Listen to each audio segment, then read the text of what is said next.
Ladies and gentlemen, the star is here.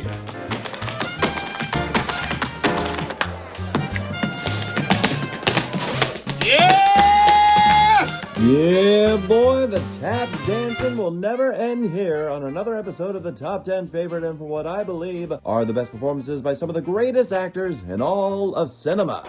Hey, Josephus! Hey, motherfucker. Right on, man. You know I'll be starting from 10, and then what do you think we'll be doing? Tap dancing with the best of the best, all the way up to number 1. It's much more rhythmically complicated. Yes, it is, and we're gonna go through it all. As you see, I have seen every single film known to man that is attainable. Watch it now. Attainable. I've searched high and low for every made-for-TV film and theatrical film, and some are not made available. Some that haven't been even converted to VHS, for God's sake, sadly. But everything else, I have seen it, and right here and now, ranking the best in accuracy. Are you getting it? Oh, I'm getting something, honey. Yes, my friends, it is Black History Month. God, I love this time of year, which in my heart and soul is celebrated every single month. And why not break down the top 10 best performances of a true icon, ladies and gentlemen, of not just Black history, but tap history. Because tap history is Black history. The all-star, brilliant hoofer of an artist, a true triple threat. Gregory Hines. Born on the magical day of Valentine's, 1946. That's right, February 14th, which this year, he would have celebrated his 80th birthday. Still so young, in the Sugar Hill area around the Upper West Side, with dancing in his blood, starting to tap when he was 3 years old, naturally making his way to Harlem, where all the hoofers and dancers are, his whole world would open up once he and his dear older brother, Maurice Hines, would make their way to Harlem's legendary theater, the Apollo Theater, watching the likes of all sorts of icons that would become the Hines brothers' heroes, especially the great Sammy Davis Jr., who was particularly a hero for Gregory. But it didn't stop there, being inspired by Bill Bojangles Robinson, Sandman Sims, Bunny Briggs, Coles and Atkins, Baby Lawrence, even Gene Kelly, Fred Astaire. But let's not forget, of course, the Nicholas brothers. My God. Whew. Once Gregory and his brother Maurice got great enough with tap by their teacher Henry Latang, a true hoofer himself, Latang sought out to make the Hines brothers like the Nicholas brothers, which they thought would be nearly impossible. But goddamn could they keep in time. Were they ever the new generation's answer to the Nicholas brothers? But much more than that, because who likes comparison? I mean, really, the Hines brothers were their own act, their own energy, being marketed as the Hines Kids, performing all around the country, even with Cab Calloway. Once they got so big, their parents being the great influences to their children, they hopped on the scene, mostly their father, Maurice Sr., under the name Hines, and Dad, performing on the likes of the Ed Sullivan Show.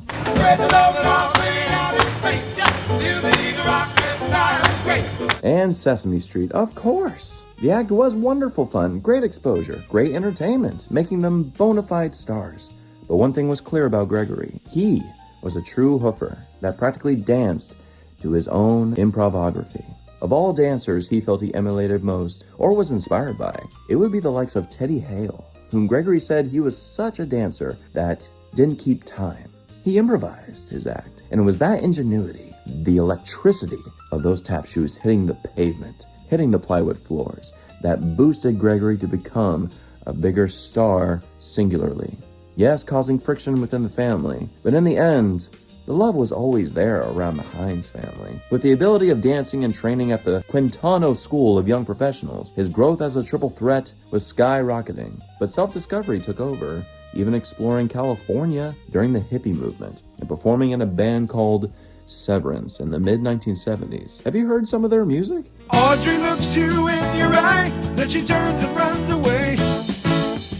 Sneaking all around the house, to her it's all the same. Broadway could not escape Gregory, though, making his debut with The Girl in Pink Tights with his brother Maurice, to then making ginormous strides in musicals. Eubie, Coming Uptown, and Sophisticated Ladies, all of which Gregory was nominated for the Tony Award, respectively.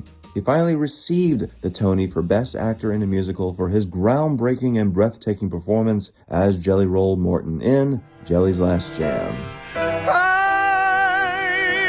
class and nose in the air.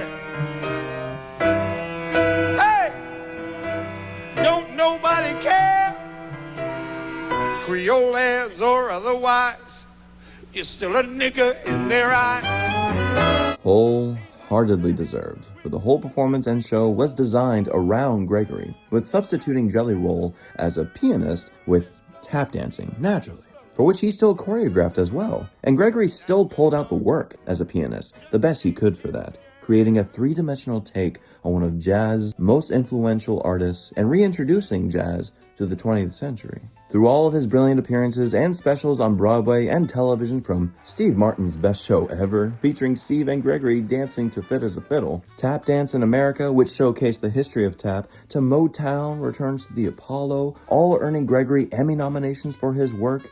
Folks, it's still amazing how underrated Gregory Hines still is. He is only one of the greatest names and people to keep true tap dancing alive. Even the Muppets had to have Gregory. Keep the skates. I never use them anyway. I just like to run around in shorts.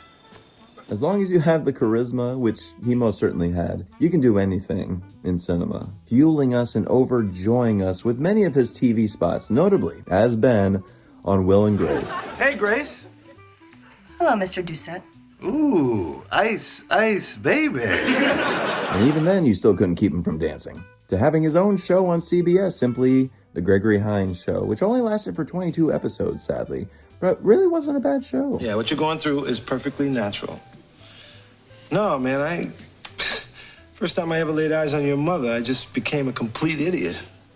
Oh, so you're saying it never goes away? To then, his daytime Emmy-winning voice work as Big Bill Glover in Nick Jr.'s Little Bill. Dad, Yes, son? I'm scared. Oh, well, that's okay, son. Everybody gets afraid sometimes. Hits me even harder now, knowing this would be the last piece of work Gregory would do before he passed away from liver cancer so suddenly. But we're here to celebrate the man rather than mourn.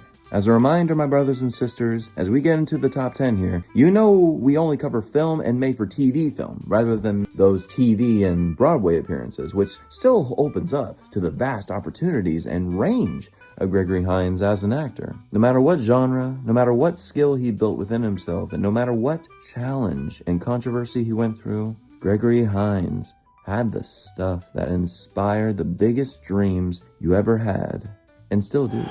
Stuff you haven't even dreamed of. Even more, Gregory. So slip on those tap shoes, kick those legs high, and hang with your good old buddies as we get into the top 10 best performances in film on one of the greatest and underrated triple threats in all of art, Gregory Hines.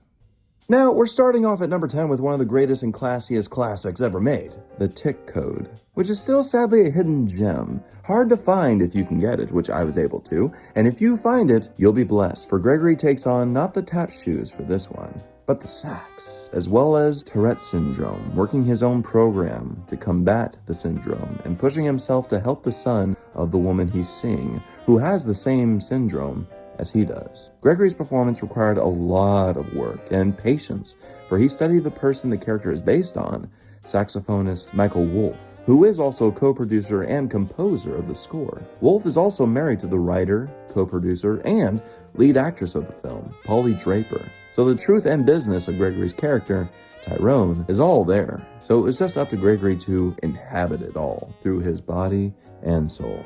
He worked the accurate tics of Michael, getting it down to a vulnerable second-nature science. And without going all the way into an impersonation, Gregory gives us sweet sincerity. I'm gonna be like one of those smooth cats one day, just like you. It's because we both know the code, the tick code. Number 9, Renaissance Man. You got a bug up your ass or You know something, what I pal? think, Bill? I think your whole class thing is a bunch of bullshit. I think you're wasting my time.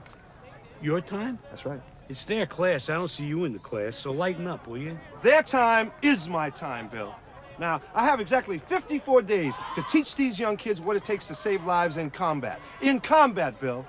Now, I don't think they're going to learn that writing a bunch of touchy-feely little papers for the English teacher. No, they're going to learn that out here with me. I'll be honest, Gregory Hines, in this performance as Drill Sergeant First Class Cass, Whoa, Lou, take it easy here. Who the fuck is Lou?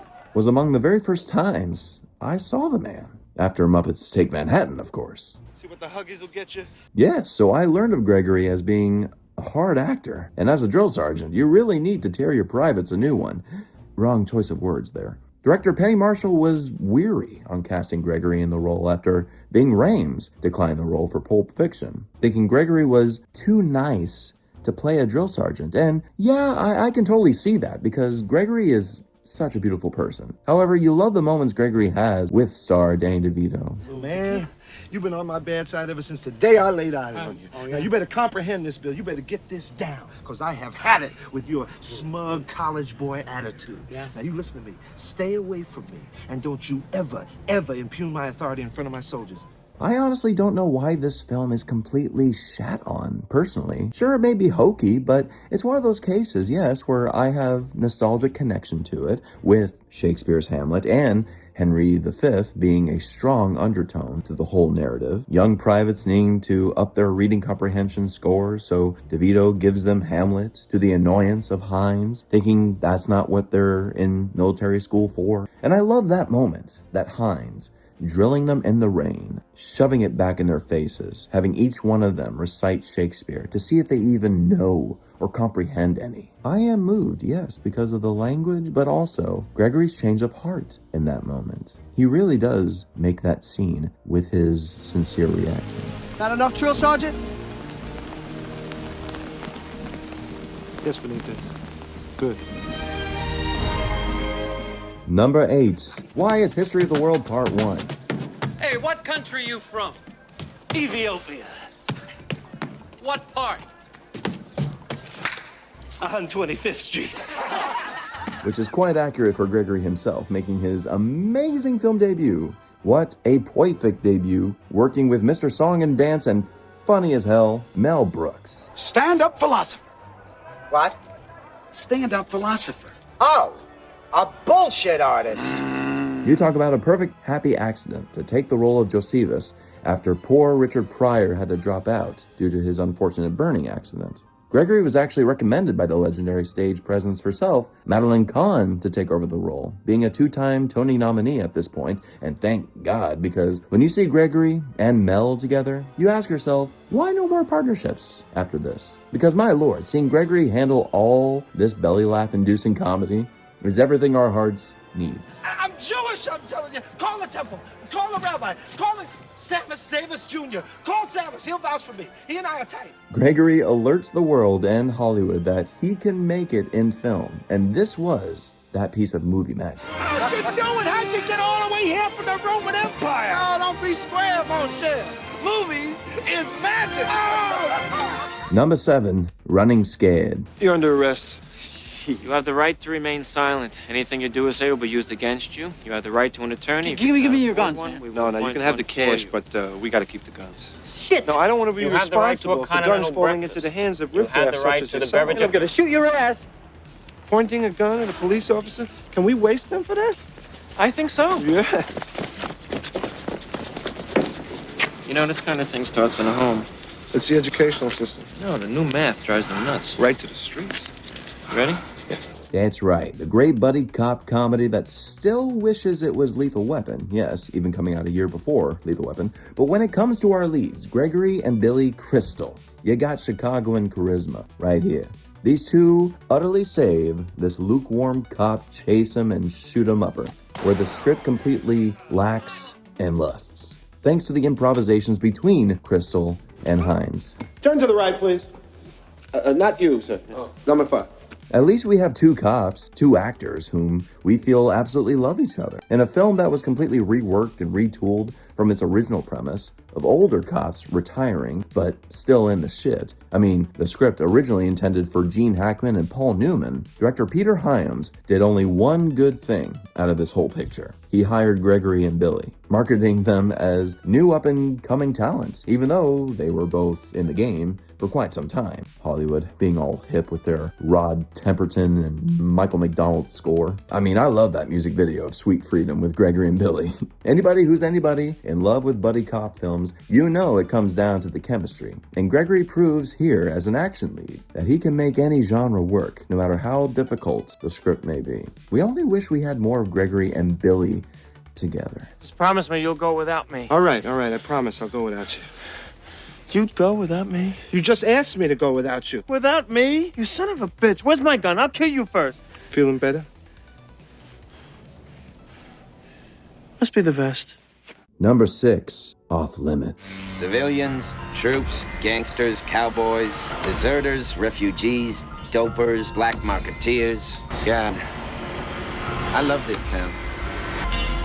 I'm starting to wonder about you, my man. Now here is a buddy cop non-comedy, though really can be in certain places with how director Christopher Crowe shot the thing, that unleashes an unhinged Gregory Hines like we've never seen him before.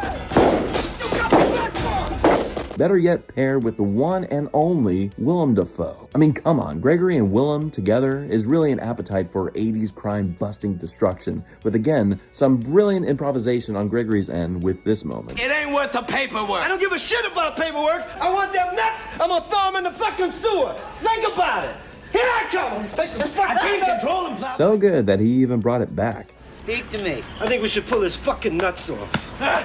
No joke, Gregory really dives in head first for this one. Here, Gregory is a cop on an off-limits beat in Saigon during the Vietnam War, even though it's clearly 1980s. That drives him over the edge. Through all of his manic sequences, Gregory surely does know how to ground his character, giving sincere gravitas to this guy, who is willing to risk it all, not just for a murder conspiracy case, but for his dear partner. Does the big man want to go for a ride? Number 5, A Rage in Harlem. You get the woman, I get the gold. Woman, gold. Pop goes the weasel, Lord almighty. Based on the book, we have a beautiful partnership of Gregory and Forrest Whitaker as estranged stepbrothers, as one's a straight-laced bookkeeper and the other a two-bit con man hoodlum. Guess which role Gregory plays with such relish. Look at him run. You know, in all the years I know that chump, I never seen him run so fast. This offbeat gangster comedy is surely directed by the great Bill Duke, as if it was frickin' Julius Caesar, even though the source material is a lot funnier. The comedy still shines through exquisitely thanks to Gregory. He gives it gracious comedic relief when needed, and yet leans into the poignant moments when it's absolutely necessary, and works so genuinely. But you fuck with me. And I'm gonna do to you what your boyfriend did to Big Kathy. In the zeitgeist of black cinema specifically, this movie is a beloved classic and one of the most fun of the genre, and there's no denying Gregory's power behind a lovable, scummy con man who dances more with his mouth here than he is tapping. Which, goodness gracious, get the stitches ready for your belly laughs. My God! He made it! Number 4, The Cotton Club. Honestly, Gregory's big-time breakout in film as an all-around mellifluous artist, showcasing his show-stopping tap expertise alongside his dear brother, Maurice, as Delbert, and Clay Williams, Gregory playing Delbert, or rather, Sandman, respectively. A role that was initially intended for Richard Pryor again, Gregory was apparently affordable enough within the hefty $58 million budget, famously produced by big-time producer and headache, Robert Evans. What a wildly different film this would be with Pryor in the role of Sandman, for Pryor clearly couldn't tap, all due respect. This role was absolutely meant for Gregory Hines to just annihilate with pizzazz, standing out gracefully in an all-star cast, being a director for hire job for Francis Ford Coppola. The man always had stacked casts, and the genuine honest improv chemistry between Gregory and Maurice is roaring magic on screen. Yes, that's right. Being a hot mess of a filmmaking process, the script was changed over and over again, so Gregory and Maurice were left on their own accord to improvise their dialogue, according to both Maurice and Gregory. And how it cuts deeply close to home for them in so many scenes as aspiring hoofers wanting to play the famous Cotton Club, always working together as a team. But once Sandman grows crazy big for his britches, he may betray some brotherly trust. Both brothers are so good in that scene, especially Gregory, fighting himself, fighting the whole racist institution. And by the time we get that reunion scene between he and Maurice, good old Larry Fishburne suggesting they dance together again after so many years, their classic number, Crazy Rhythm, with Gregory's sincere whisper in Maurice's ear, touches your soul.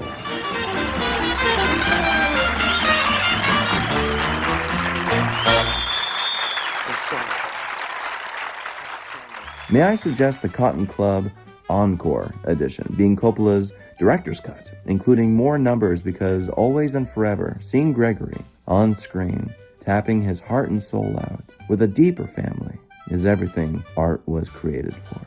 Number 3, Tap.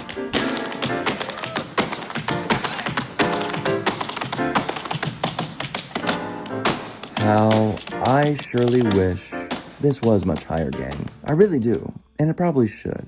For as Gregory said himself, this film and performance as Max Washington was a true dream come true. Since the time of Fred Astaire and Gene Kelly, they have tried to bring the combination of dance and film together for a broad audience. And with the results of this modern cult classic, Gregory Hines really achieves that. His character Max must choose to continue in the life of crime just to pay the bills, or continue with what brings him the most joy, dancing, even though he, like all his legendary friends, have been out of work of tap dancing for quite a long time. Gregory is in sure fire tour de force mode. We know his story as a dancer. We know especially in this time of the late 80s, tap dancing was not bringing in huge modern audiences, just fans of yesteryear. But Gregory, with that charm, with that assertiveness, with that commitment, he can bring anyone of any age to experience the razzle-dazzle of tap. It is one of those magical films where you have all your heroes and friends dancing right alongside you, like the challenge scene. Challenge! Challenge! Challenge! With everybody, including the beloved Harold Nicholas of the Nicholas Brothers, good God, along with Sandman Sims, Jimmy Slide, Bunny Briggs, Arthur Duncan, and more. Not to mention Sammy Davis Jr., acting his heart out with Gregory with such sincerity. If your daddy was here, you know what he'd say now? Right. If my daddy was here, he'd tell me, take your offer. Yeah, take it. But he liked being poor. He didn't mind being a failure. He took everything they dished out and came up smiling. Do I look like I'm smiling to you, Mo? Huh? Truly, when you look at it, it's almost like the swan song of Gregory's career. It's a truly moving performance that honestly should have received better notice. But when you're released in February of '89, what can you do? What can I say? We, the audience today, can support the film and tap dance right along.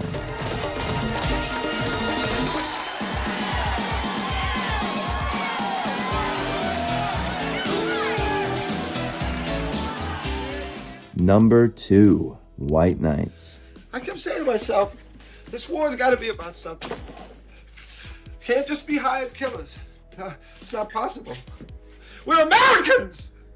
Honestly, there is nothing more electric than seeing two iconic, influential dancers like Gregory and Mikhail Baryshnikov paired together, held hostage in the USSR, and dancing together to overcome their challenge, their pain, their hope, and hopefully planning to dance their way to escape. A pox upon audiences who shame and hate on this film. Because yes, is the premise way too 80s, way too absurd? Is the dialogue over the top? Haters will be hating. You can hate all you want, but it does not take away the fact of Gregory and Mikhail working so wonderfully together, breaking more ground for dancers all over, specifically for dancers like Gregory, incorporating more ballet in his repertoire, which was more of his brother Maurice's forte, than Gregory's. Gregory was a true hoofer, through and through. So this was a fantastic change of a lifetime to dance with the legend of Baryshnikov's status, credited with his own tap improvography. Twyla Tharp may have choreographed a majority of it, but the tap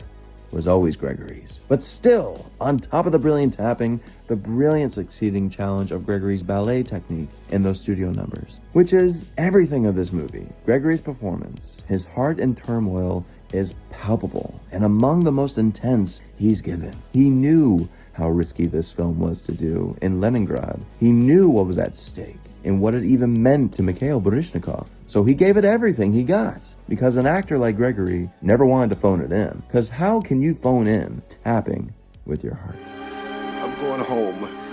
Yes. For better, for worse, I'm going home. Yes. Now, my friends, here are some honorable mentions. Wolfen. In all loving honesty, this is not one of my favorites, nor is it even a werewolf movie. Horrible false advertising. However, I respect the hell out of it, being a film really about a sacred culture and the battle between faith and man, a vengeance story for a tribe. Being Gregory's first bout into a Hollywood film, thank goodness horror wasn't the main avenue he went down like this one. But he makes the absolute best of it. Waiting to Exhale, a touchstone gem of the 90s with Gregory as that beautiful man next door for Loretta Devine. Their scenes together are so precious in an already engaging narrative, teaming up again with his buddy Forrest Whitaker. This time, Whitaker behind the camera. Gregory surely didn't need to tap dance his way into her heart for this one, did he? The Preacher's Wife, yes, we love seeing Gregory as the ultimate villain in a modern Christmas remake classic, reuniting again with director Penny Marshall and Loretta Devine, but also going toe-to-toe with the brilliant Courtney B. Vance. I tell ya, he really has fun and is really great as being the relishing enemy. The Red Sneakers, Gregory's second and final directorial effort while still giving a beautiful supporting performance. It's basically the made-for-TV version of Like Mike, and you bet it's got its fair share of cheese up in here. But with Gregory behind and in front of the camera, we don't care. Give us that Capricorn we love so much. So much that it even earned Gregory 2 Daytime Emmy nominations for Best Director and Best Supporting Actor for himself. How about that? T-Bone and Weasel. Now hear me out, friends. This TNT original film, remember those? This is again a piece of charm that enlivens your spirit. Gregory as T-Bone partnering up with Christopher Lloyd as Weasel. That is an unhinged pairing that I would watch on repeat over and over again. And for this, based on the play of the same name, you know Gregory was in mighty good company for this, to stand strong on its own, with all the genuine crash outs that are so funny, they are so entertaining. Don't tell me you just threw a gun off a bridge without fingerprints all over it. Don't tell me you just threw a gun. Number 1, Bojangles. My friends, this made-for-TV film, celebrating its 25th anniversary this year, may have been super easy to place at number 1, being an experimental biopic portraying such a legendary icon. An icon of Gregory's, clearly, but the proof is in the pudding. Gregory dominates and annihilates the screen and the floors with his utmost range as Bill Bojangles Robinson, a true hoofer of the late 1800s even, whom grew into stardom, performing all over the country in minstrel shows, to then making his way into cinema, yes, with the likes of Shirley Temple, facing the controversy of being called out by his own community as an Uncle Tom, selling himself out and catering to the white audience versus his own home, among battling his own personal demons in marriage, but still brought his own style to the forefront of dancing on the silver screen. The amount of work Gregory did in order to bring Bill Robinson to life is astounding,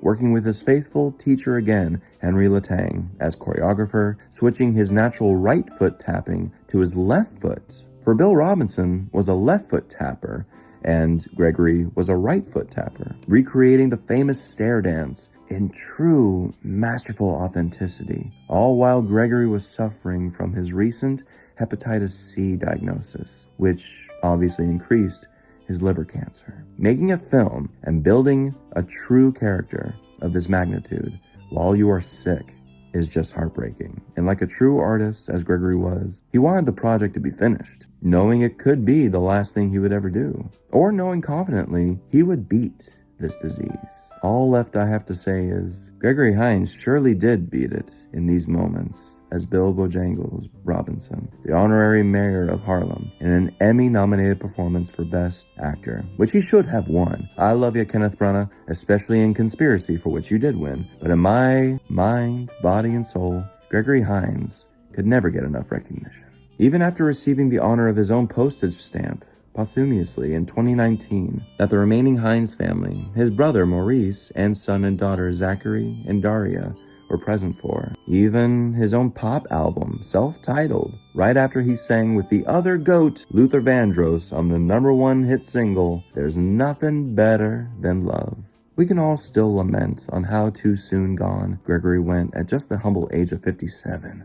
But it would be extra tragic if in between the dash, born and death, that there was nothing exciting or memorable or inspirational. Would you better say that with me? There ain't nothing empty in that dash. Gregory Hines, inspiring the new generation of young dancers, young hoofers like Savion Glover, to grow as artists among so many, leaving such fresh air and brightness, hilarity, virtuous love everywhere he went. He said it best with his feet, how he communicated to his audience. That's where he even said himself where he was most comfortable. Growing, gear shifting, thinking, contemplating. Us still watching human behavior on stage, in his feet. However, being a first-class human being, Will's committing to it. Not to say he didn't have his difficulties, especially in marriage and with his brother Maurice, absolutely. But in Maurice's own documentary, Maurice Hines, Bring Them Back, released in 2019, I'd love that Maurice and Gregory would reunite in heaven in rapturous, never-ending love when Maurice passed away, which he did just 4 years later. I believe wholeheartedly Gregory is still having the time of his life, every day up there, improving with all of his heroes, which includes his dear brother and parents. When it comes to Black history, Broadway, film history, among the greats of Sammy Davis Jr., Duke Ellington, Luther Vandross, Tina Turner, you name it. I hope you throw in Gregory Hines in that list. Born to do it. You are the best, Gregory. But also, my friends, you are the best. If you like this, please click like and subscribe to the channel here, as well as on Patreon and Spotify. And let your voice be loud and clear in the comments if you agree with my picks. And tell me what your favorite performances are from the master triple threat in cinema. Thank you all so very much for watching and supporting. And happy Black History Month. Be sure to keep studying up on tap history because, as Mr. Hines said himself, and I say it again, tap history is Black history.